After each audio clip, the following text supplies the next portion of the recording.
জীবনে কোনো এক লক্ষ্য প্রাপ্ত করতে গেলে মানুষ দুটি ভাব নিয়ে এগিয়ে চলে। প্রথম, নিজের লক্ষ্যে পৌঁছানোর নিশ্চয়তা, আর দ্বিতীয়, নিজের লক্ষ্যে পৌঁছানোর পথ। সবাই এটাই করেন, কিন্তু সবাই নিজের লক্ষ্যে পৌঁছতে পারেন না। কেন? কারণ লক্ষ্যে যখন পৌঁছানো যায় না, মানুষকে কিছু বদলাতে হয়। কেউ নিজের নিশ্চয় লক্ষ্য বদলে ফেলেন, কেউ নিজের পথ। যারা নানান পথে চেষ্টা করতে থাকেন তারা সফল হয়েই যায়, কিন্তু নিজের নিশ্চয় লক্ষ্য যারা বদলান, সাফল্যের স্বাদ তারা কখনোই পান না। তাই নিজের নিশ্চয় লক্ষ্য কখনো বদলাবেন না, কারণ নিশ্চয় লক্ষ্য হারালে পূর্ণিমার রাতেও চন্দ্রগ্রহণ দেখা যায়। নিজের নিশ্চয় লক্ষ্য বজায় রাখুন, আপনি সাফল্য অবশ্যই পাবেন। রাধা রাধা। মহলের সবচেয়ে উচ্চতায় দাঁড়ানো এক ব্যক্তি, তারও মনে একটা ভয় থাকে। ভয়, সেই মহলের ভিত নড়ে যাওয়ার ভয়, নিজের পতনের ভয়। আর সেই কারণেই সেই উচ্চতার সম্পূর্ণ আনন্দ সে উপভোগ করতে পারে না। কিন্তু আপনি কি কখনো কোনো গাছের ডালে বসে থাকা কোনো পাখিকে দেখেছেন? সেই ডাল ভেঙে গেলেও তার পড়ে যাওয়ার ভয় থাকে না। কেন? কারণ তার নিজের ডানার ওপর বিশ্বাস আছে। ঠিক সেইভাবেই আমাদের মধ্যে বেশিরভাগ মানুষ কোনো না কোনো সাহায্য নিয়ে উচ্চতায় পৌঁছেছে, কারোর সাহায্য নিয়ে সাফল্য অর্জন করেছেন। কিন্তু সাফল্যের আনন্দ শুধু তারাই অনুভব করতে পারেন যাদের মনে পড়ে যাওয়ার ভয় নেই। তাই কারোর সাহায্যের উপর নয়, নিজের সামর্থ্যের উপরে বিশ্বাস রাখুন। রাধা রাধা। পাওয়া আর হারানো, এই দুই জীবনের গুরুত্বপূর্ণ অংশ। সারা জীবন প্রত্যেক মানুষ কিছু পায় আর কিছু হারায়। কখনো সম্পত্তি হারায় আর কখনো সম্মান, কখনো বন্ধু হারায় আর কখনো অহং। কিন্তু হারানোটা খারাপ বিষয় না, কারণ হারানোর সাথেই এক অমূল্য শিক্ষায় আপনি অভিজ্ঞ হয়ে ওঠেন, যে কি করে আবার আপনি সেটা না হারান। তাই যদি সত্যি কিছু হারিয়ে ফেলেন, তার থেকে পাওয়া শিক্ষা হারাবেন না, কারণ সেই শিক্ষার সাহায্যেই আপনি আপনার হারানো জিনিস পুনরায় পেতে পারেন। রাধা রাধা। জীবনে কিছু অর্জন করতে গেলে ভাবনা আর কর্ম অত্যন্ত গুরুত্বপূর্ণ। কিন্তু শুধু ভাবনা দিয়ে বা শুধু কর্মের দ্বারা আপনি সাফল্য অর্জন করতে পারেন না। কিছু মানুষ ভাবতেই থাকেন, কর্ম করতে পারেন না, আর সেই জন্য তারা সফল হতে পারেন না। কিছু মানুষ ভাবনা চিন্তা না করেই কর্ম করতে থাকেন, তারাও সাফল্য অর্জন করতে পারেন না। তাহলে মনে রাখবেন, গাছ কাটতে হলে কুঠারের বারংবার প্রহারের সাথে সাথেই সেই কুঠার কোন দিকে মারা হচ্ছে সেই খেয়ালও অবশ্যই রাখতে হবে। ভাবনা আর কর্ম, এই দুইয়ের সঠিক সংমিশ্রণ হলে আপনি অবশ্যই সাফল্য পাবেন। রাধা রাধা। আমরা মানুষেরা কতটা জেদি হই। একবার লক্ষ্যে দৃষ্টি স্থির করে নিলে তা পাওয়ার জন্য মন প্রাণ লাগিয়ে দিই, কিন্তু সেই লক্ষ্যে পৌঁছবার ব্যস্ততায় সেই পথ চলার আনন্দ পেতেই ভুলে যাই। নিজের স্বাস্থ্য নষ্ট করে দিই অর্থ অর্জন করতে গিয়ে, আবার সেই অর্থই নিজের স্বাস্থ্য শুধরবার জন্য ব্যবহার করে ফেলি। বুঝুন,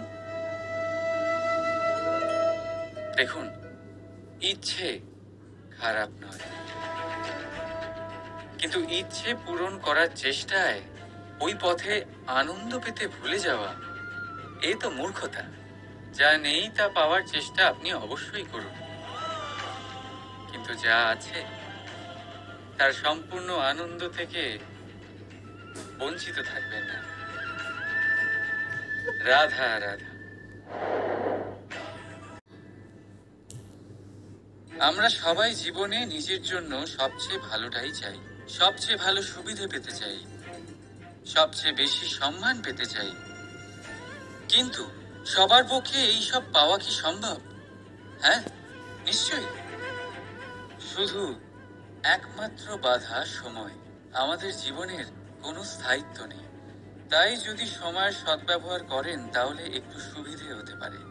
এবারে দেখুন, যাদের সবসময় স্বপ্ন দেখতে ভালো লাগে তার জন্য রাত্রি কম পড়ে যায়, আর যারা স্বপ্ন পূরণ করতে চান তাদের জন্য দিন কম পড়ে যায়।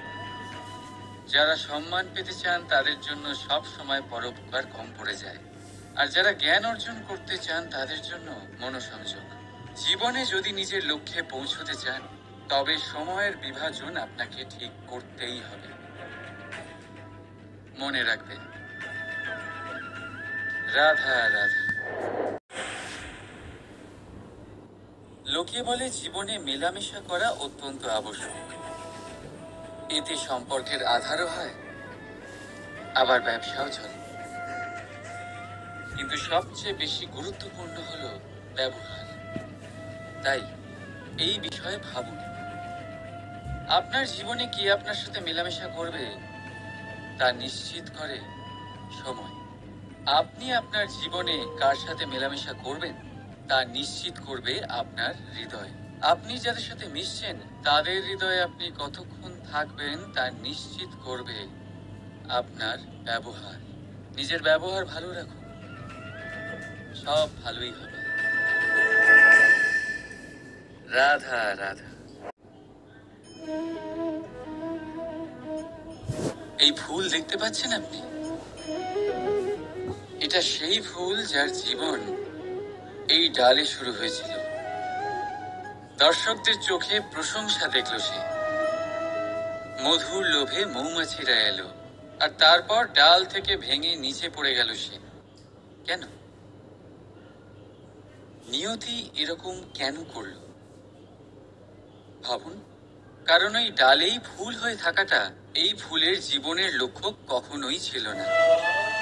এবার এই ফুল হয় দেবতাদের সজ্জায় ব্যবহৃত হবে, নয় কোনো কন্যার গয়নায় গাঁথা হবে, আর নয় কারোর প্রেম প্রদর্শনের মাধ্যম হবে। দেখুন, জীবনে নিজের লক্ষ্যে পৌঁছতে হলে যাত্রাকে ভয় পেলে চলবে না। নিজের অস্তিত্ব তৈরি করতে হলে তাদের ছায়া থেকে আপনাদের দূরে যেতেই হবে যারা আপনাকে অস্তিত্ব প্রদান করেছেন। এটাই জীবনের নিরন্তর সত্য। রাধা রাধা।